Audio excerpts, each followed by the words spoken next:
Qui n'a jamais entendu parler de la mythologie grecque, du mont Olympe?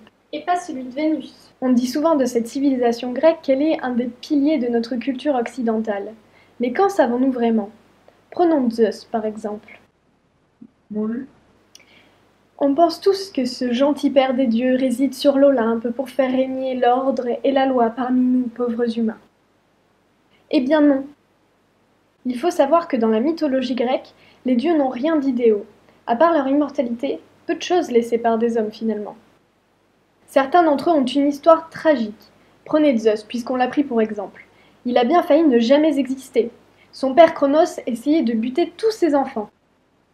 oui, bah ça va. Notre bon vieux Cronos, qui voulait garder le pouvoir rien que pour lui, bouffait toute sa descendance pour ne pas qu'il y ait de problème. Et oui, il n'y avait pas de préservatif à l'époque. Sauf que Rhea, la maman de Zeus et donc la femme de Cronos, Mais aussi sa sœur. Sympa. a sauvé Zeus en remplaçant le bambin par une pierre. Elle a ensuite emmené le petit très très loin de son papa, En Crète. pour qu'il puisse grandir tranquillement. Et quand j'ai atteint l'âge adulte, je l'ai forcé à vomir. Ainsi, j'ai pu sauver tous mes frères et sœurs. C'était cool. Oui, voilà.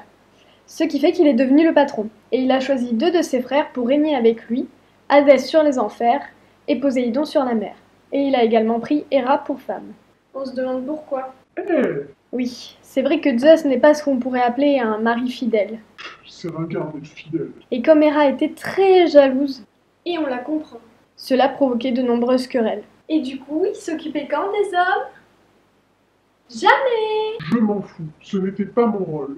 Moi, je devais juste m'assurer que les gens suivent leur destinée. Après le reste... S'en assurer en sautant sur tout ce qui bouge. Il est vrai que dans la mythologie grecque, les dieux n'ont pas vraiment de compte à rendre aux humains. Ils les observent, ils interagissent avec eux, Coucher avec eux. voilà. Mais ils étaient quand même des figures emblématiques, et certaines de leurs querelles pouvaient servir les hommes. Et inversement. C'est vrai. Bien souvent, les dieux se choisissaient d'ailleurs des petits préférés pour régler leur compte par procuration. Sympa, hein. Bah quoi, vous avez rien d'autre à foutre, les humains. Et vous non plus. Ouais. En bref, les dieux étaient à la fois aimés et craints par les hommes. Moi, j'étais plutôt craint. C'est vrai. Ou alors ils provoquaient la jalousie des hommes et l'admiration des femmes.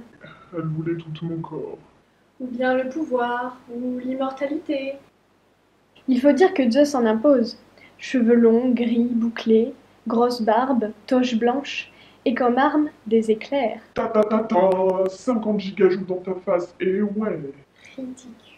Fais gaffe, bébé, tu vas prendre la foudre.